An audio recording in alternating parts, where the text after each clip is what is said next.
Bam! MC is in the house. What's up, folks? My name is Justin Garcia, also known as Master Chim, and welcome to the Warrior Stream. This is my once a week live show that I enjoy doing. And what I do is I take a topic, I deep dive, and I'm hanging out with you guys while I do it. Today we have an interesting topic. As you guys pop on, do me a favor, just give me a shout. Let me know you're out there. I see guys are jumping on now. I'm always interested to see, who's hanging out with me. You guys have been very, very supportive with your feedback. One of the things that keeps me motivated in doing this is that I get to engage with people during these shows that I don't normally do. Most of my time is spent either with my family, my martial arts students, or my coaching students. But this is certainly something that I enjoy doing because you guys seemed to apply and use the information I'm putting out there. So let's see what we got. Corey, what's going on, brother man? Good to see you as usual. Jesse, what's up, brother man? Johnny Groove says, I didn't get notified. That might be YouTube fucking with me. I don't know. I'm currently streaming on YouTube and a couple of Facebook channels, which is the norm. So I don't know what that could be. I will say you come here every week at noon, and I'm here. I haven't missed one yet. All right, Jamie, what's going on, my man?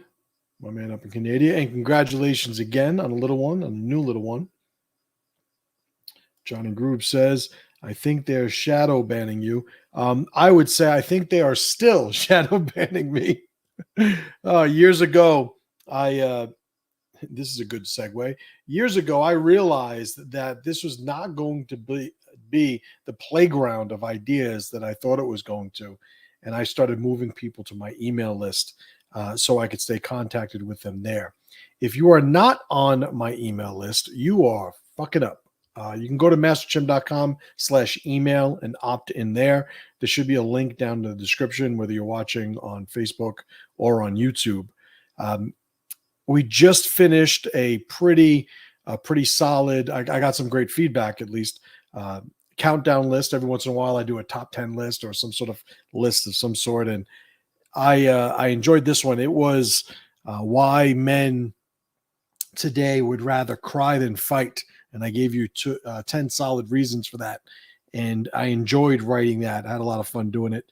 And the feedback that I got from you guys was of that same energy. So if you're not getting the emails, you're missing all of this. I can just get a little bit more aggressive in emails, a little bit more transparent, a little bit more direct to the point, descriptive. I could deal with certain topics that, the gatekeepers of social media are just not going to allow. You guys know me long enough to know that, it's reflected in TRIBALNOMICS, my book, where we have to start with ourselves on an individual basis. What are we doing to improve the alliance with ourselves? Beyond that, we got to start making connections in the real world with people who could actually affect not only your ability to provide for yourself and maintain that self-alliance, but as we start touching and getting connected to legacy and the things that are sort of transcendent in their value, that's what the sort of order of priority is. Today, it's been thrown on its head. People think we're supposed to sort of make strangers happy first and then sort of work our way back from strangers to the people and then from the people to us individually. And it's not a healthy way for the mind to develop. It's not a formula for success. It's certainly not a formula that has allowed us to survive as a species since the beginning of our inception. So there are a lot of things that work that have been historically vetted for us. And I think we'd be foolish to not leverage them where possible, right? So, all right, what do we got here? My man Magoo says, UMC, that list was banging. You guys aren't from the Bronx, so you might not understand what that means. Brought tears my remember today. I realized my weakness was due to number one. Yeah, that was a doozy for most men who are now worth a shit when formerly they were not worth a shit at all. So I'm glad you read it. I'm glad you enjoyed it. Derek, my man, Derek, good to see you, brother, man. Hope all is well. All right. So today we have a good topic, something that I think you guys will get some value out of, and it's not such a far cry from some of the things that I always tend to talk about, which are tribe and alliances and power, and how we could climb up our own ladders of self power and look to grow as individuals. How to not be weak pieces of shit is a great side benefit to those pursuits. But the name of it, the strength of our people, when combined with the thumbnail for today's show, suggests that what I really want to talk about is this idea of how, when we think we are ready, we are even more so when we are connected by like-minded men and women in a tribe. There is a point where, when I first started, was exposed to Sayak Kali.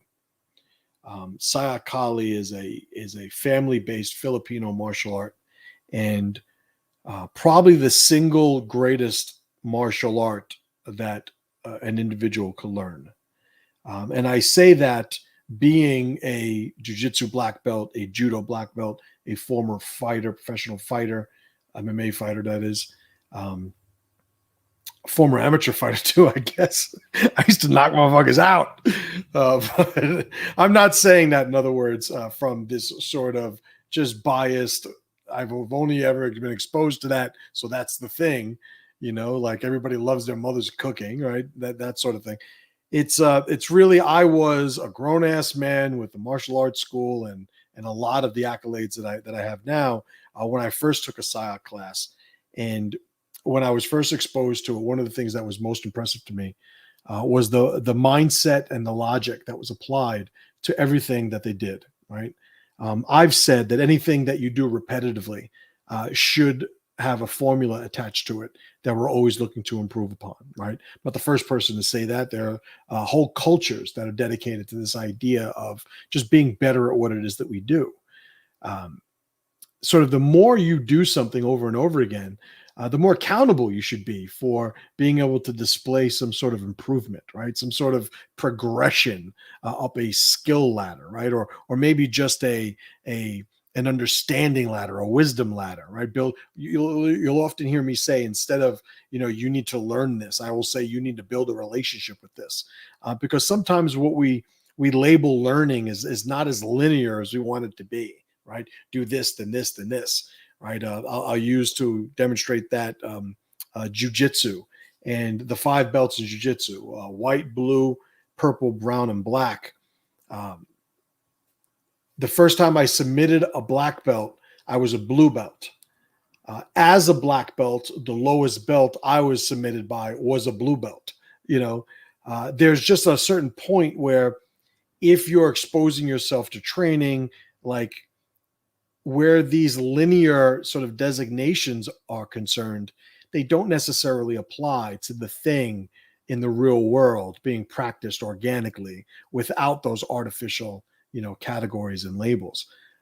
So that being said, there's not really, I would say, when we look at society today, there's not a loyalty to the formulas that have allowed us to organically become stronger in the past. And we're always looking to put things into sort of smaller boxes today as a result. All right. So I want to, before I get off the beaten path too much, I want to get to what I've written this morning, right? I gave myself a couple of questions to answer just to create a little bit of a framework to keep me on task. But starting off with the first one. And again, if you don't get these emails, like you don't even know what email I'm referencing. You got to get the emails. Link it in the description. So number 1, why are you better when relied upon by others? Why are you better when relied upon by others? It's a funny thing, people counting on you. I've been in a position of leadership for over 20 years, arguably more than that, but just, referencing my martial arts school, which I've owned over 20 years. This concept has been compounded by becoming a dad. Prior to that, I could even argue becoming a husband. When people are relying on you, and these people are people that you care about, you will find yourself often doing things for them that you would not even do for yourself. I'm somebody who, despite the various levels of success I've had in business up until this point, I'm not somebody that's driven by money. I'll be honest, and I say this almost tongue-in-cheek, life would be a lot simpler if money was my motivation. Very, very easy to get. I have a lot of what are called soft currency targets in my work, which means it's hard to measure in a concise way the things that I look to achieve and acquire in my life. But that process, as I understand myself having been exposed to, that process has been driven and empowered by the fact that other people count on me, and that I have value that is going to help them get to where they need to be, gives me a sort of significance. And the feedback of that significance has provided me with a drive and motivation that if I was isolated, I would not have access to. So one of the strengths of your people is their ability to drive you in ways you just cannot reproduce on your own. Anybody here who's a parent, I guarantee you there have been times that you just have done something that was completely unnecessary if it was just you, but the fact that it wasn't, your child was relying on you, you got up and did it. In a comedic application of that idea, I heard like I saw like one of these memes the other day where a guy said, and I'm going to fuck it up, but he said basically being a parent is constantly being asked to get up out of your seat for some reason. And, and I laughed because there's always something going on. Recently, my wife went and visited Brazil for 2 weeks to visit her family in Brazil. And it was me with the kids.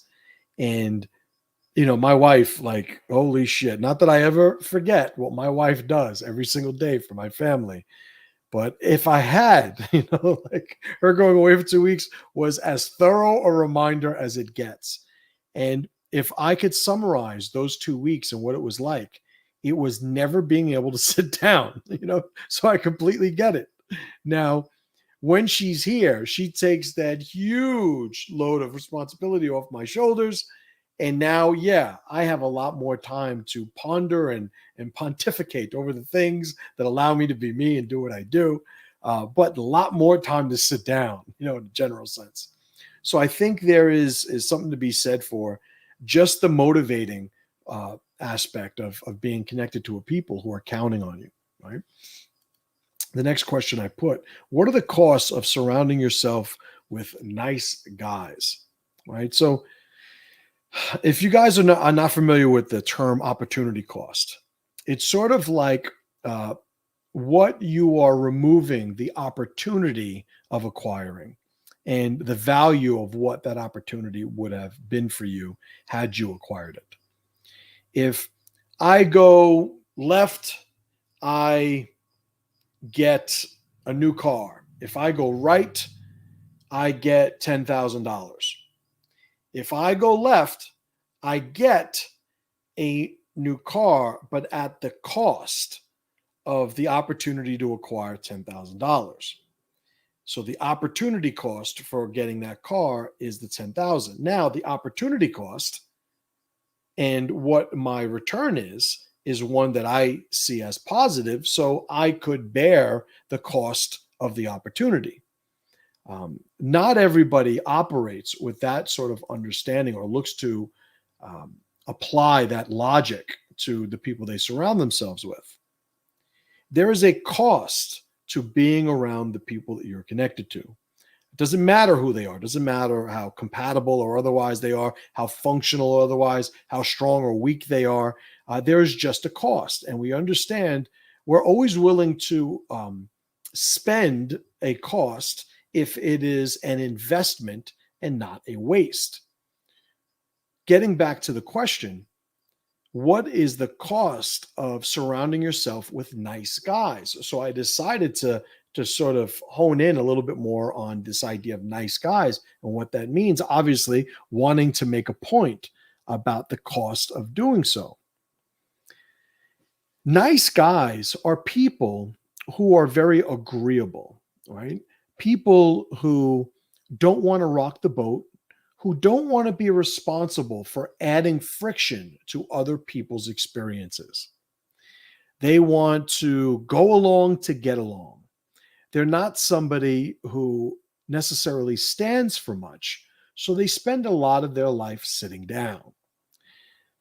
If you are surrounding yourself with people who are considered to be nice guys in a general sense, then chances are you have a lot of malleable individuals who, when times become more pressured, will become an expense.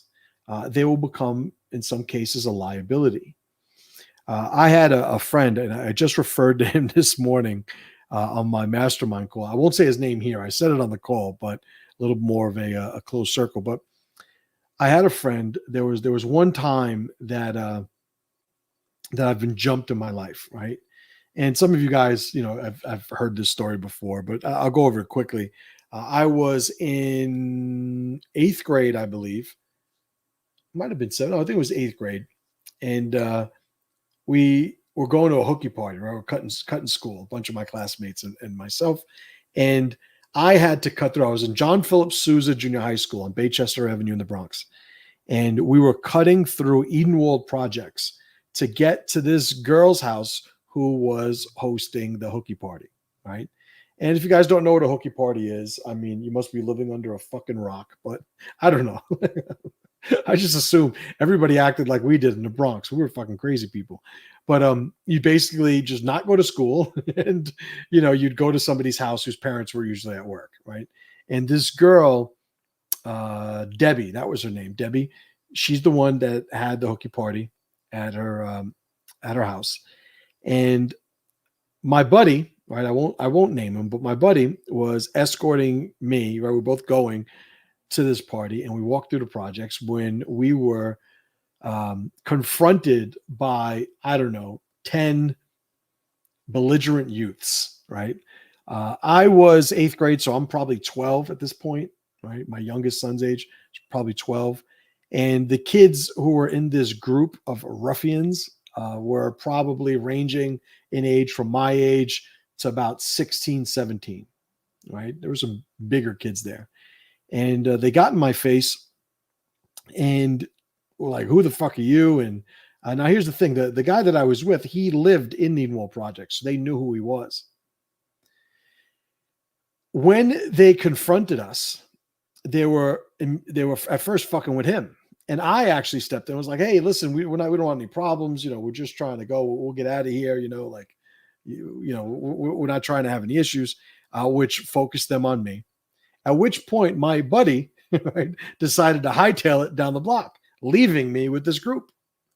I just got blindsided first. Next thing I know, I was sort of like in a turtle position. I was getting punched, kicked. And at one point, they actually tried to pick up a refrigerator that was being thrown out. So it was with the garbage. And they weren't strong enough to pick it up. So another couple of kids had to go and help. And when that happened, there was a seam in this circle around me that I happened to catch and just fucking darted through it and wound up outrunning all of them. Right. And eventually I got to the hooky party and had a good stern talking to with my friend.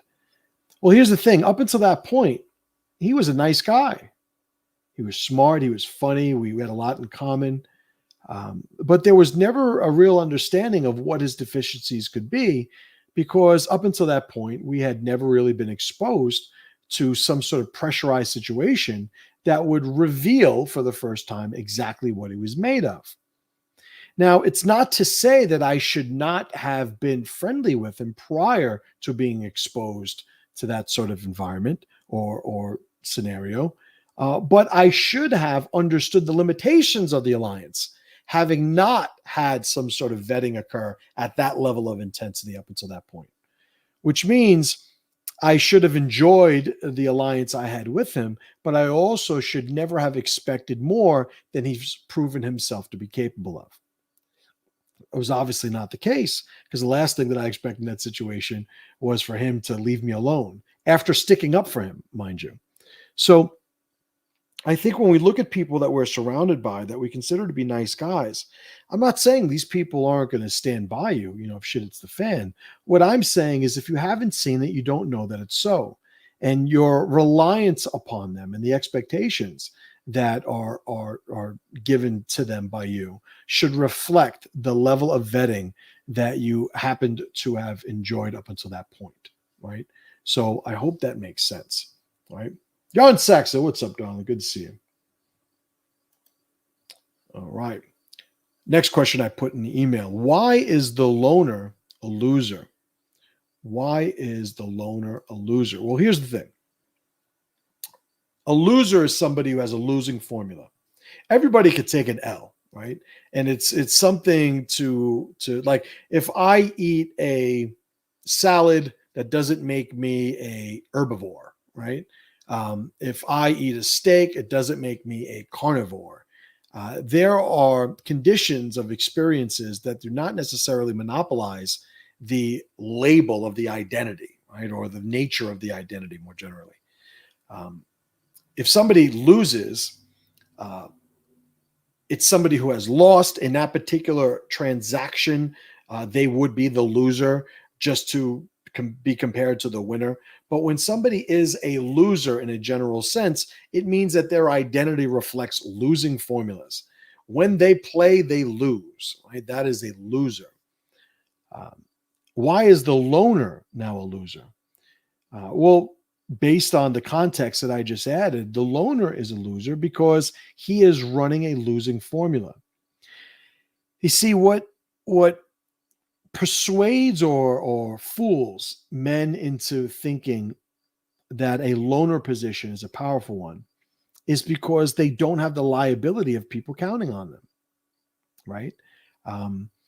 It's sort of like, right now, my car, I'm having car issues, and I got to find out from my mechanic whether it's my turbo actuator or the entire turbo part of my engine, whatever needs to be replaced. I have no fucking idea. It sounds expensive either way.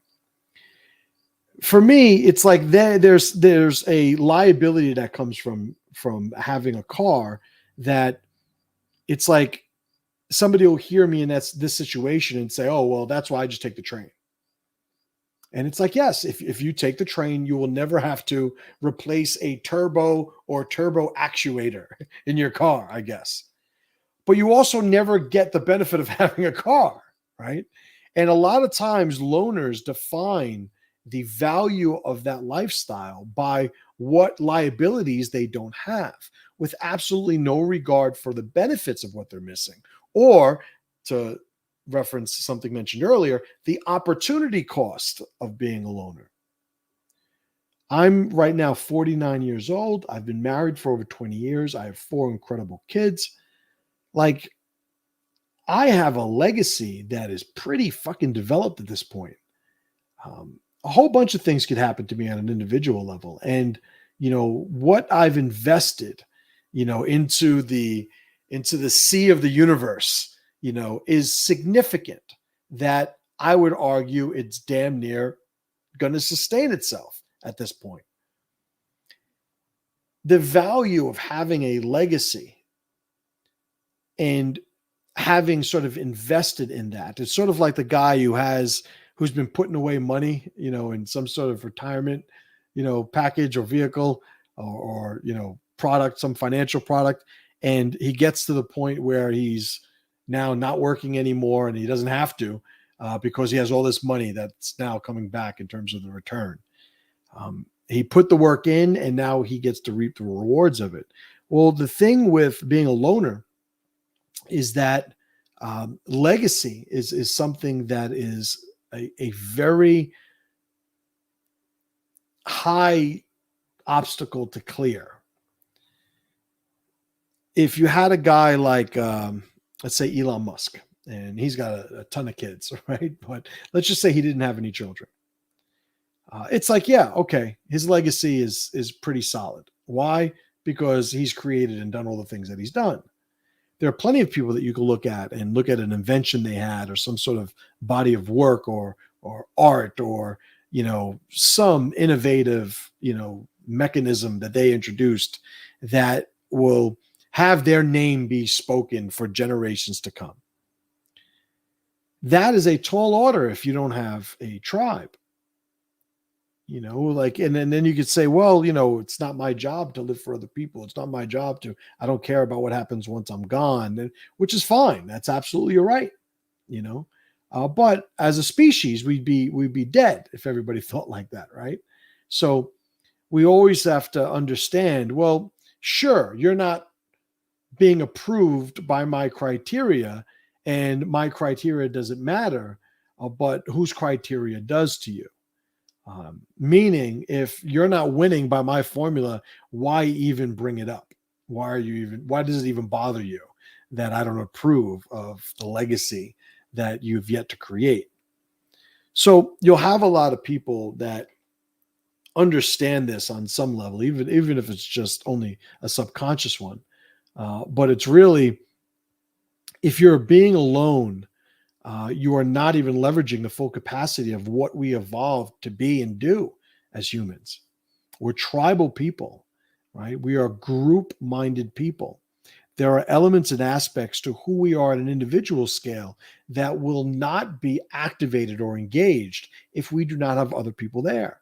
I think it's somewhat ironic that one of the symptoms of being isolated for long periods of time, and you'll see this, and studies have been done on prisoners who've been isolated for extended amounts of times, they will create people to speak to in their heads.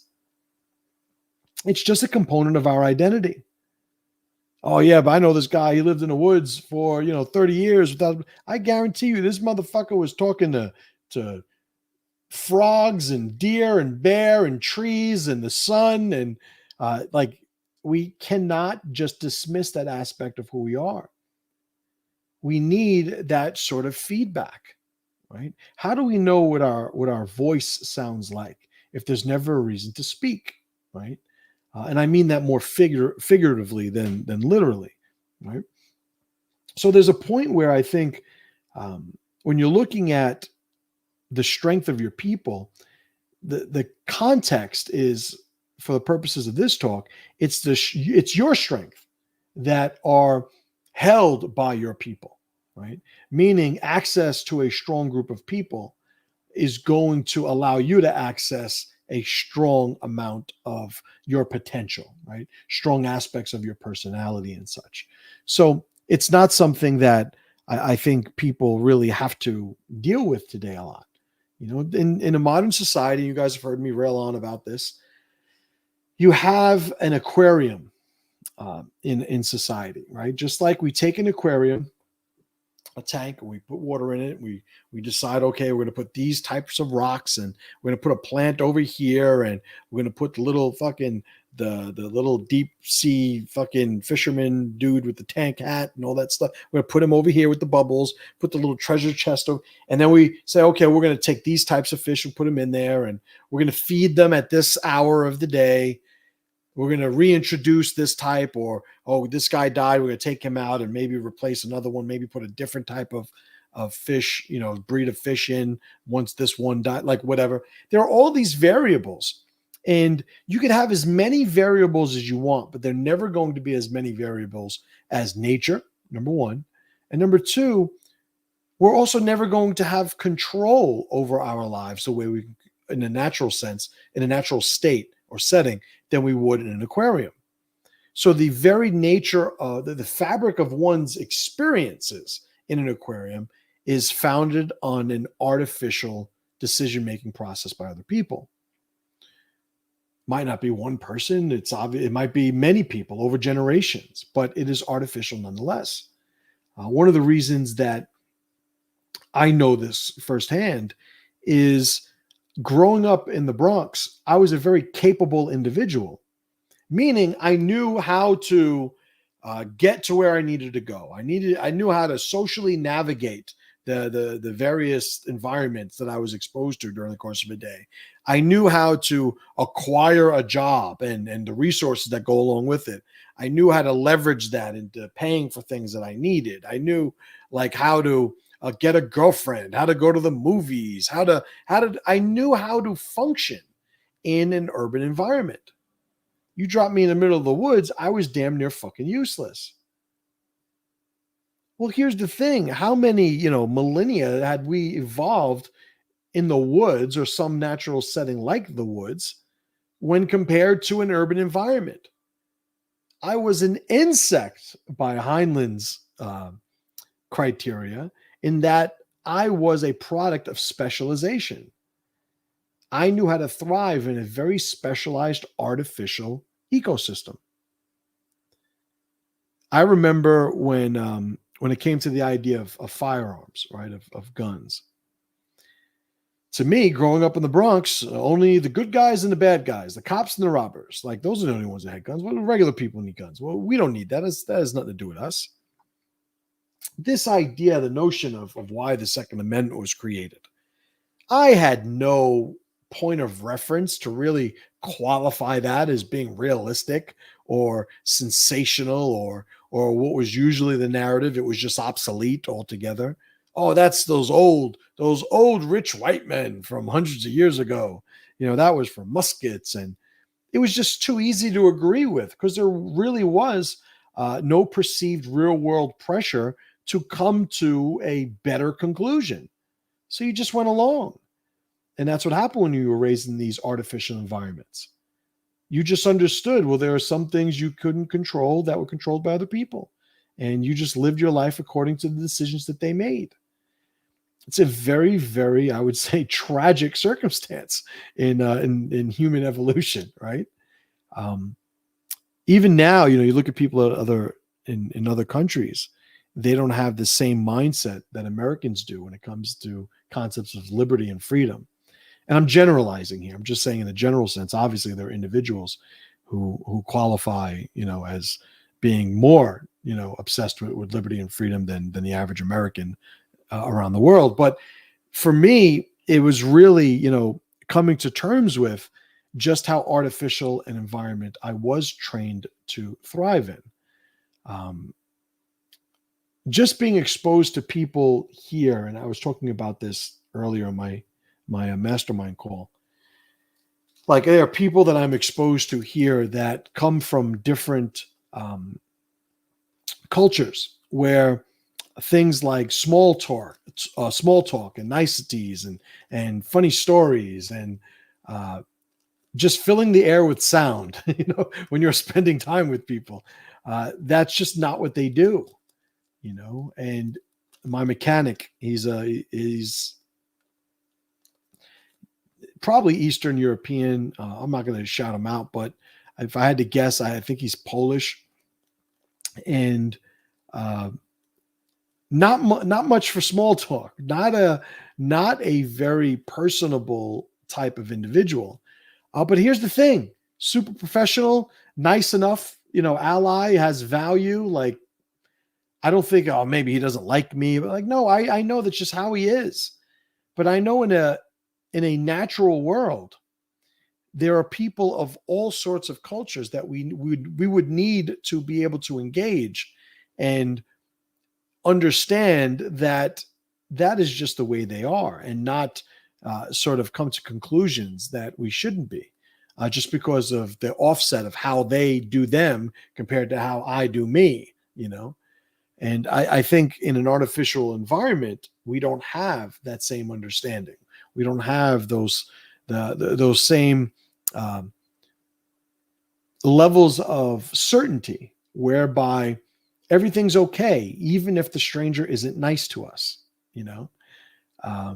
Even when we smile at the stranger and they don't smile back at us, it doesn't mean anything is wrong.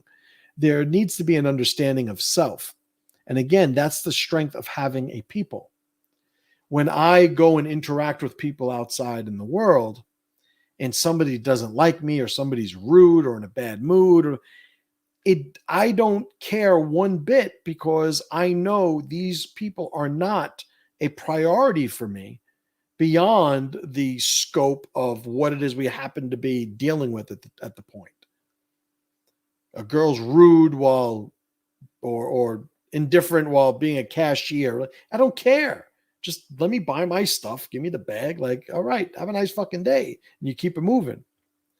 Whereas growing up in the Bronx, people weren't let off the hook that way, because it was too much of an anomaly.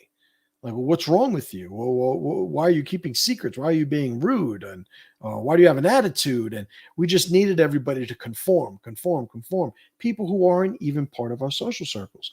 Well, that is one of the conditioning factors of living in that type of an environment. We unnaturally expect everybody to act like they're in our tribe. We don't have an understanding of what that tribal wall looks like. So we don't respect people's individual right to be themselves and be who they are, right?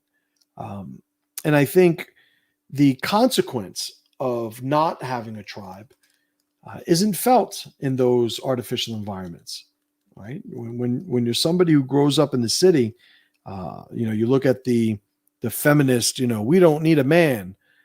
If that's a T-shirt, on the back of the shirt, it should say in parentheses, we just need the government. Right, because that's the other side of that coin. Everybody needs people, and which is my position, obviously. So the idea that I don't need anybody, I'm independent, I could do this, I could do that.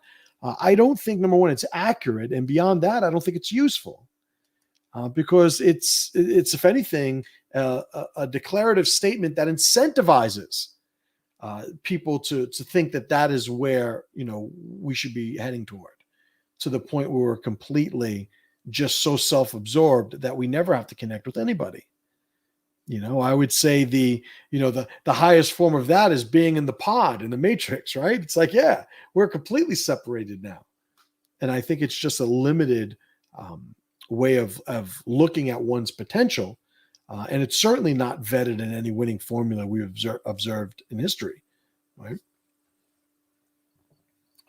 Jamie writes, social isolation is no fun. Right on. He also writes, if a person lives in the woods and there is no need or no way to know about him, does he exist? No, not really. The important is social context is equal to creation itself, a big deal. Right on. I completely agree, even though I think you could have worded that a little better.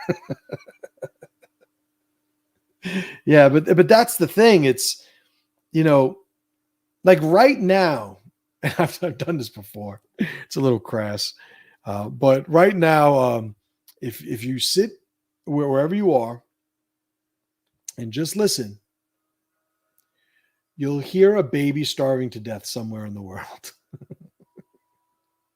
It's a dick move. I get it. Why do I say that though? What's the point of it? I'm being over the top. There is so much pain and suffering occurring at every moment of every day, because there are so many fucking people on the planet. To think that somehow we're universally supposed to quell that from occurring is just ridiculous on its face. The only thing that matters is the context in which we are going to experience our lives. If like out of sight, out of mind is a thing.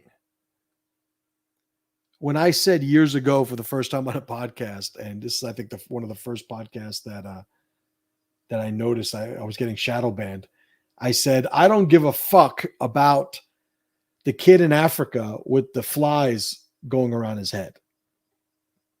And people, obviously I'm saying this for a reason, right?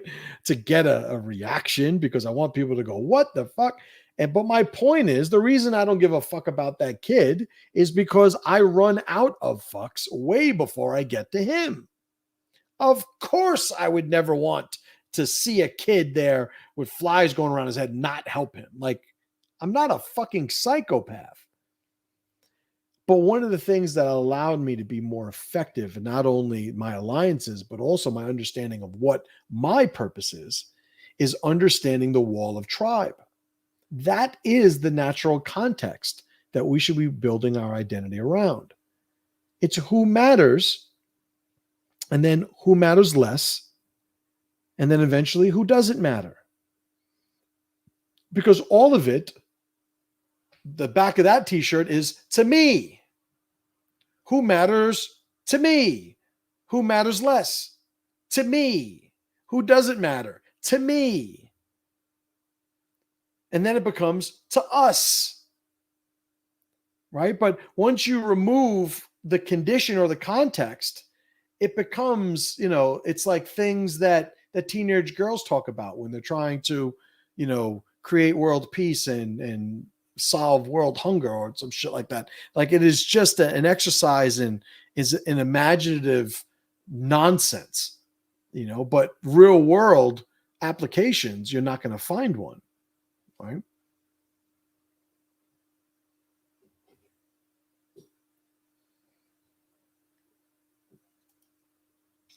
Magoo writes, why is it that some people struggle to understand others' plight? So empathy is that, right? And empathy is a thing that allows us to more effectively navigate the alliances we have with other people. If we could understand what they're going through, we could more accurately and effectively establish alliances based on that information. How many times, you want somebody, one of your boys, hey, let's go out to the movies, let's go hang out, let's go do whatever.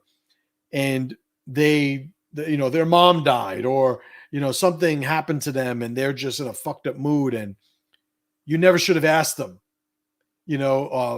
because what they're going through, you knew, but you just didn't empathize enough to realize what offering them this thing would mean to them and how they would take it negatively, as they eventually did, and that lack of empathy is really just going to sabotage people's ability alliances, right? One of the distinctions to be made between sociopathy and psychopathy is that sociopaths don't have the empathy that psychopaths can have. Psychopaths can understand how to manipulate people because they understand what's happening. They understand the causal relationship with their actions and how it's taken by the people that are being affected by them. Whereas sociopaths might not understand that at all. Texas Chainsaw Massacre, right? Leatherface taking the girl and like putting her on a meat hook, right? Like without even like giving a shit. And like, yeah, there's a disconnect there. Very hard to have a relationship with somebody that's a disconnect. It's like having a fucking pet shark, It's there to be observed for whatever beauty that you could find in observing it. But you're not going to be pals with it, because as soon as you jump in the water, it's going to fucking eat you, right? So some people struggle to understand other people's plights because they lack empathy. And, I think it's telling that, the social cues that kids on the spectrum, or just individuals in general on the spectrum, they suffer that deficiency of not being able to recognize and read social cues. So what's the expense? What's the cost, the consequence of not being able to read those social cues? Being able to gather the information that comes from reading them. It's like you don't know the story from reading those cues. It's like not being able to read, being illiterate, and you have a great book you hand to somebody. They'll never understand the value or get the benefit and value of reading the book because they can't read. And relationships is the book in that analogy, right? And the lack of empathy is the being illiterate, Jamie writes, it's strange that those who love everyone in the world who they don't know are scared shitless of their neighbors who they do know and want to deprive them of their rights. Someone's not being honest about something. Yeah. And I think a lot of those people just aren't being honest with the fact that they're fucking stupid, right? Weak and stupid. I think that there's a lot to that observation, Jamie. You know, I know people in the Bronx growing up that were like family, even though they were neighbors. But it's funny how some of my neighbors, my family, got so close to, while other neighbors that we had at the same time, the same distance from our houses, like the same amount of time living next to each other, we didn't even know their fucking names. And that's the thing about city environments. It takes a lot of these dynamics and it just fucking tears them apart. And it remixes them in a way that is completely artificial. It takes a city to condition somebody to be able to be functional while being surrounded by people that they don't know and don't talk to. Like the idea, like I was one of these kids that one of my good friends I still give shit about because he was the worst with this. He never had this issue. But if I got on the train, right? So where I lived from age 12 on, when I still lived in my parents' house, was in the northeast section of the Bronx, right? The 238th Street, White Plains Road section of the Bronx. And the train that was local to me was the 2 train. Now there was 238th Street, which was my station. And then the last stop, which was 241st. So if you look at a city map, you know, or subway city map of New York City, like you'll see the two train go all the way up 241st Street. Right before 241st was 238th Street. Nereid Avenue is another name for it. And that's where I lived. So whenever I got on the train and had to go to Manhattan, I'd be, you know, getting on the beginning of the line and go all the way, you know, it would wind up going to Brooklyn eventually, but I'd be there for the bulk of the trip. I was never able to make it to where my destination was in the city. I used to go to 42nd Street. I used to go to a bunch of places. I lived there fucking forever. And the reason why I would never be able to keep my seat, I would always get a seat because I was on one of the first stations, but I would never be able to keep it because at some point, all the seats would be taken and there'd be some woman there, young, old, whatever, or maybe an elderly gentleman, and I would not sit while they were standing, and I would offer them my seat. I felt ashamed to sit there while there was some lady or an elderly guy standing. Buddy of mine was like, fuck that, I ain't getting up. They should have fucking got on earlier. He was the worst. But the thing is, for most people in the city, like, they're not going to agree with me with that. And I'm not even going to sit here and say, well, I'm right and they're wrong. What I could say is that is the right thing to do for me. Right? So it informs who I am. It informs what my beliefs are. It informs how I choose to conduct myself. But I can't sit here and just, you know, broad brush that morality on everybody else, because there's an argument that, listen, you get a guy who's just worked a 12-hour shift on his feet, and you get some, you know, 17-year-old high school girl that hasn't done anything hard in her life yet, and you offer her your seat, like, she's fine to stand. You're not, like, there's all these caveats that I don't even want to fucking get into, because, like I said, I'm just getting up, right? That's what I'm doing. It takes a city to be able to introduce people to these dynamics that they never would have been exposed to in the real world. And the thing is, once they figure out how to be in that artificial environment and design a winning formula for being in that environment, what they do is they develop a skill set that does not work outside of it. I was just watching that monkey show. Was it Chimp Crazy? It's like the new Tiger King. It's for chimps, this crazy ass lady. And one of the things that I saw was they had all of these privately raised chimps. And I don't know if that's the word. Domestically raised, maybe is the word. But whatever it was, when they looked to save these chimps from this fucked up place that they were at, they had to go to another artificial environment because these chimps would not be able to be put in the wild. They wouldn't be able to function. And these are fucking chimps. And it's not that they lost their chimp strength or ability. Like maybe there's some offset, I don't fucking know. But for the most part, and as they explained it, they wouldn't be able to functionally socialize with wild chimps. Well, when you look at people in the fucking cities, I really at this point wish I didn't use the chimp analogy. But when, you fucking know what I'm saying, God damn it. When you look at people who are raised in the city, it's like then they move out of the city. They don't know how to fucking act. There's an argument, and I get it, but I'm sure there are plenty of people who in my environment here think I'm the fucking loud Bronx guy, or like, and I get it. I understand some of these people here. I'm a very entertaining figure to them, but I know they can only take me in doses because I'm just a bit much, right? So I was listening to the radio a little too loudly. It's like you do it for a song or two, but then it's like, all right, I'm getting a headache. I get it, but that's exactly what you'll see, right? Al-Jitsu. Al says, old people really suffer from isolation in cities. Absolutely.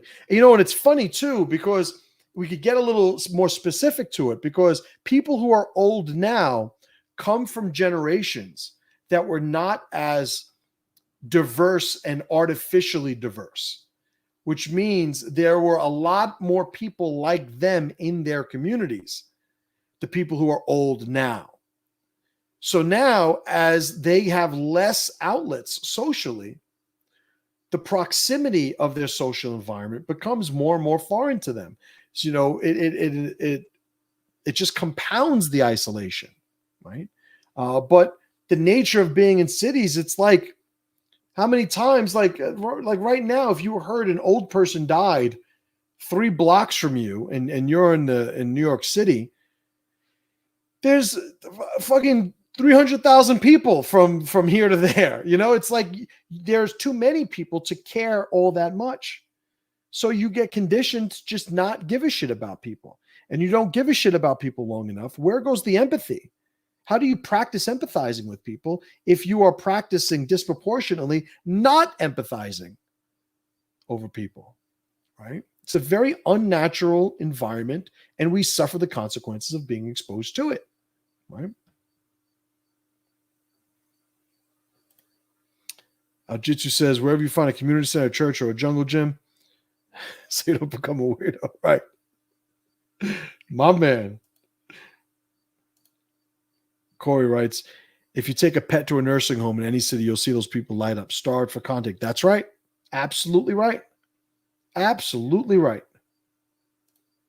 Absolutely right. There's an argument that people begin to die when they lose their last reason to live. And I've yet to find a better reason to live than the thriving of the people you care about and the people that care about you. All right, guys, let's allow that organic ending point to cap off what I thought was a pretty good talk. Pretty good talk. Got fired up, laughed. I see you guys enjoying yourselves too. I appreciate you guys participating. If you guys have not yet checked out my email, you have to do that. You absolutely have to do that. Go to mastertrim.com/email. Also, my men's group. Years ago, I started a men's group. Let me finish with this, I guess. I started a men's group, and it was a natural segue of people who were following my then podcast, The Pressure Project, into a sort of behind the curtain experience where we could discuss some of the ideas that we discussed in the podcast and add a little bit more power, to the experience in the process. I've developed a pretty comprehensive coaching program and system, but reclaiming that group has always been something that's been on the radar. And I just started making moves towards that. So if you are somebody who enjoys my stuff, you're a man, right? I don't coach women. I'm sorry, right? At least change your name. I'll take your money. But if you're a man looking to discuss some of the topics that we discuss here at length with a little bit more of a systemic approach to it, if you're trying to sort of acquire the tools that'll allow you to get control of your life, sometimes for the first time, I would say that you should absolutely check out my men's group for men.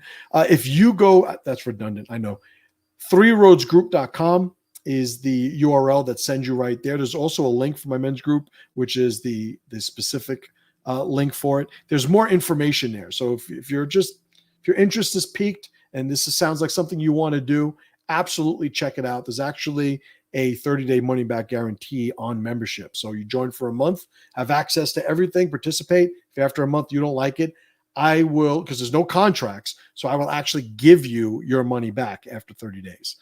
That's how confident I am in the experience that I designed for people who are now joining and starting to participate, right, in this group. So all that being said, I appreciate you guys. I'm always having a good time with you guys outside the wall here, right? But I'll see you guys next week. And as always, brothers and sisters, pressure to power.